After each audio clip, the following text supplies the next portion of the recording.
There exists a version of self-control so absolute that it actually frightens the people who witness it. And by the end of this video, you'll understand exactly how to build that version of yourself. You've seen that person, the one who never drops the ball, who wakes at the same dark hour, executes the same ritual, and simply never stops. While others quit by week 2, they're still moving. While others manufacture excuses, they're already finished. And what's the whispered judgment? Honestly, that's unsettling. There's an old system, preserved for centuries by Zen monks in Kyoto, that forges this exact kind of relentless consistency. They call it Gyōji, unbroken practice. And once this mechanism clicks inside your head, you'll never abandon another goal. But there's a price. This path demands you bury a version of yourself you didn't even know existed.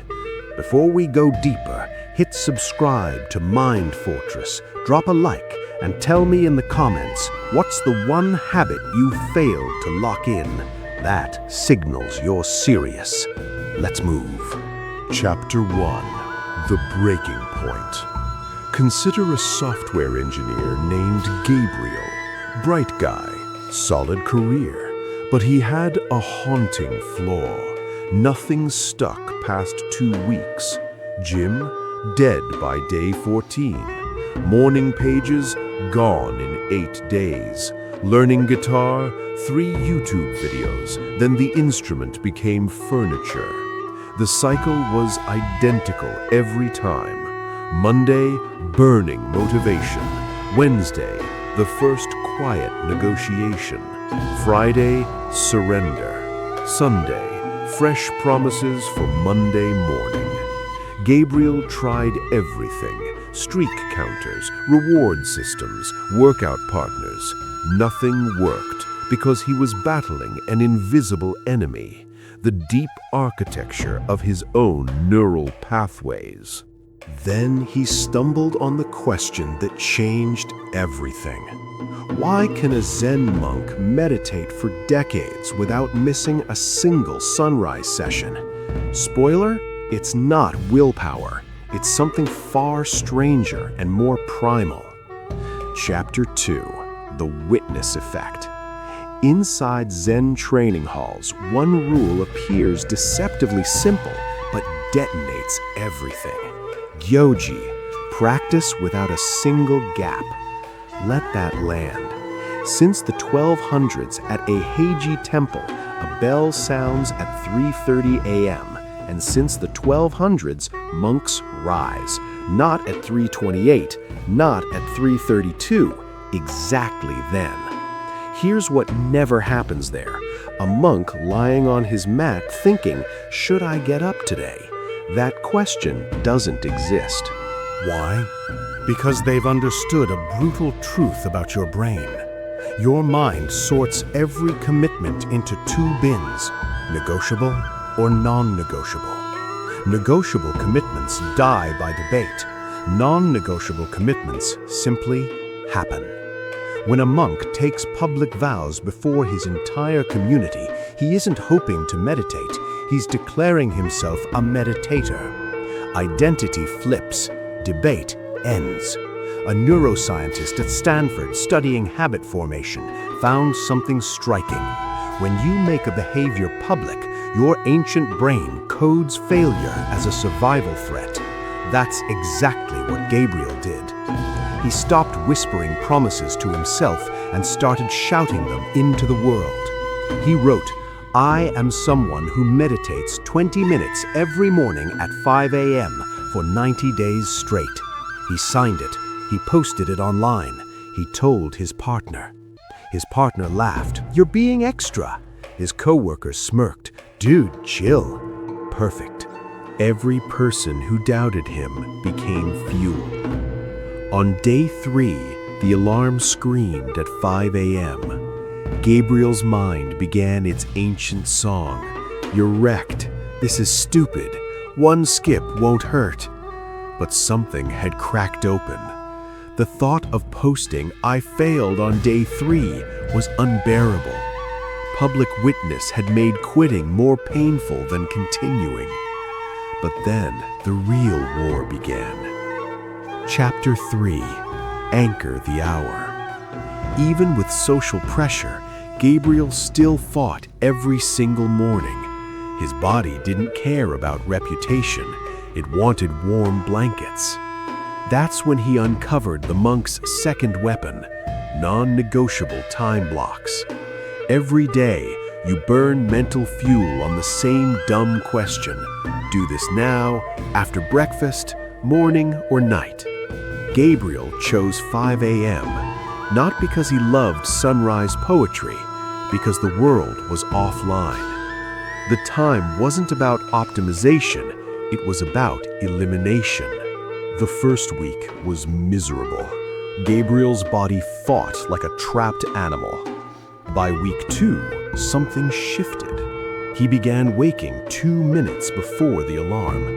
On day 14, the alarm sounded and his feet hit the floor before conscious thought. No decision, just motion. Here's what most miss about fixed hours. It's not about finding a perfect schedule. It's about removing time as a variable. When the hour is locked, your mind cannot argue with a constant. But Gabriel hit a new wall. His schedule was fixed, but his content kept changing. Some mornings meditation, other days reading. His brain had found a fresh negotiation point. Instead of when, it argued what. He had solved half the equation, and that's where the next controversial teaching enters. Chapter 4: The Power of the Exact Same Thing. You think variety keeps things fresh. Actually, variety is where consistency goes to die. Gabriel locked everything down. 20 push-ups, 10 minutes of meditation, 10 minutes of reading. Same order, same timer, same sequence. His personal Ango, 90 days of identical practice. His friends called him robotic. Perfect. Week 3, his mind went to war. Week 4, something snapped. The negotiating voice grew quieter. By week 6, he was halfway through push-ups before he realized he'd started. This is the secret. Consistency isn't willpower stretched forever. It's repetition until willpower is no longer required. An MIT researcher found that after roughly 66 days, the basal ganglia takes over. You're no longer deciding, you're just doing. On day 35, Gabriel caught the flu. On day 40, he was traveling. This is where everyone caves. But the Zen teacher Dogen wrote that practice must continue without even a moment of gap. Chapter 5: No 0 days. The all-or-nothing lie has murdered more consistency than laziness ever could. A river never stops. In drought, it becomes a trickle, but it never stops. Gabriel did push-ups in the airport bathroom. He meditated in the rideshare. Nothing was perfect. Everything maintained momentum. Chapter 6: Pre-solve everything. Your kid gets sick. Your car dies. Zen monasteries don't decide when obstacles strike. The answer already exists. Gabriel wrote down every obstacle and pre-solved each one. When X happens, I do Y. No thinking, just execution. Day 90. 3 months of unbroken practice. Gabriel's friends told him, "Your consistency is actually scary." His response? Good. Chapter 7. The Unbreakable Self. Because when your discipline makes others uncomfortable, you're finally operating at the right level. They'll call you obsessive. They'll say you need balance, but you're not doing it for them. Consistency isn't about doing something every day. It's about becoming someone who cannot do otherwise. Gyōji won't make you a slightly better person. It will make you a different person. Someone others will look at and whisper, "That's not normal." And when you hear those words, you'll know you finally arrived. If this video shifted how you see consistency, subscribe to Mind Fortress and hit the bell. And in the comments, tell me, what will your public declaration be? Remember, the consistency that unsettles others is the only consistency worth having.